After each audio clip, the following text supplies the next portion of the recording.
पीले दांत वाली बहू। रंजना कभी ब्रश नहीं करती थी। उसे कितनी बार उसके माँ बाप ने डांटा, लेकिन उसका कोई असर उस पर होता ही नहीं था, जिस कारण से उसके दांत पीले पीले हो जाते हैं। शादी के बाद अरे बहू, वैसे तो तुझ में कोई कमी नहीं है, पर तेरे दांत इतने पीले कैसे हैं बेटा? कैसे मतलब? कोई सर्जरी थोड़ी ना कराइए। वो तो क्या नाम, मैं ब्रश नहीं करती थी तो पीले हो गए। अब क्या करूं? आप कहे तो लाल करवा लूं या फिर काले?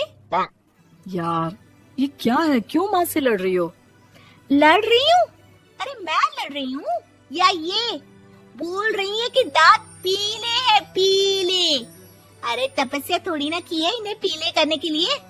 बकायदा ब्रश नहीं किया है 20 साल तक, तब जाकर। छी, कैसी बात कर रही हो? ये उस वक्त तो पीले नहीं थे जब हम लोग तुम्हें देखने आए थे। अरे तब साफ करवा लिया होगा डेंटिस्ट के पास जाकर। अब देखो कैसे पीले पीले लग रहे हैं। रंजना सास की तरफ गुस्से से देखती है। फिर शुरू हो गई पीले पीले पीले। अरे पीले तो तब भी थे जब मेरे हाथ का रसगुल्ला उड़ा उड़ा कर खा रही थी और बोल रही थी, लड़की नहीं गुणों का खजाना दे रहे भाई साहब आप। खैर, अब वो लोग करते भी तो क्या करते, पीले दांत वाली बहू पल्ले पड़ी थी तो झेलना तो था ही।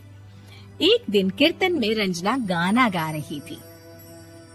अरे कमला बहन, माँ का द्वार है, यहाँ तो सब शुद्ध होकर आते हैं, फिर अपनी बहू को ब्रश भी नहीं करवाती तुम। दूर से पीले पीले दांत भक्ति में बाधा उत्पन्न कर रहे हैं। अरे कोई 2 साल के बच्चे थोड़ी ना लेकर आई हूँ मैं बहू बनाकर।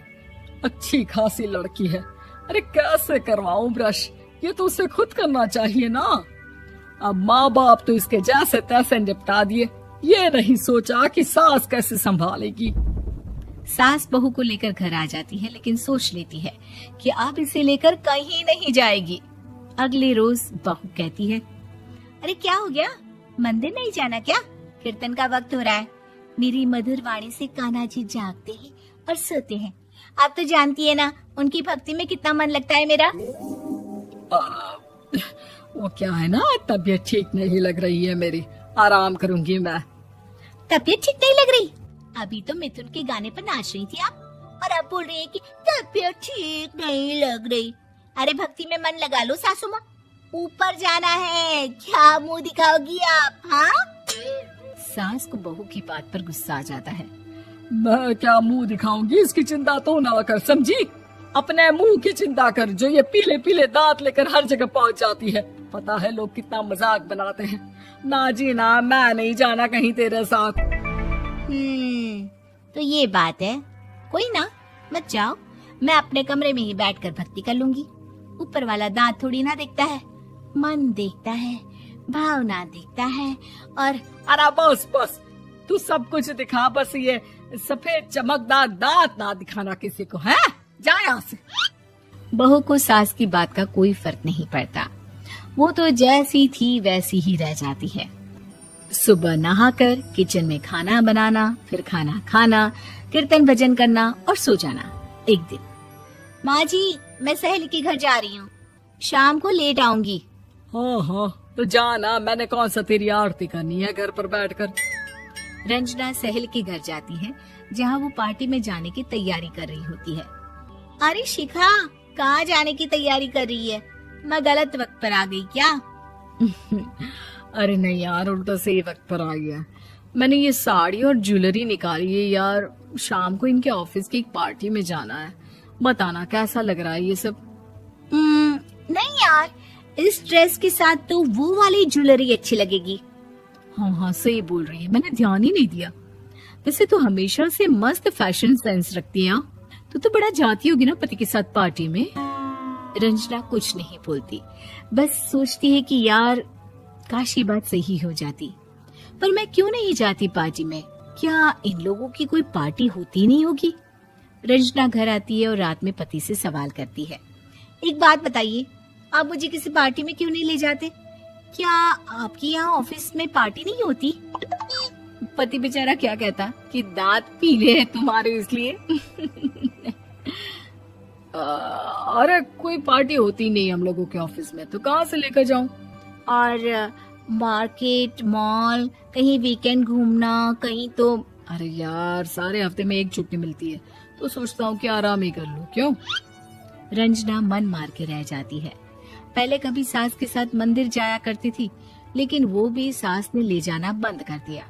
घर बैठी बैठी रंजना बोर हो जाती है। तभी उसे आइडिया आता है और वो मायके जाने का सोचती है। सासू माँ, 2 दिनों के लिए मम्मी के घर जा रही हूँ। अच्छा अच्छा ठीक है, आराम से जा।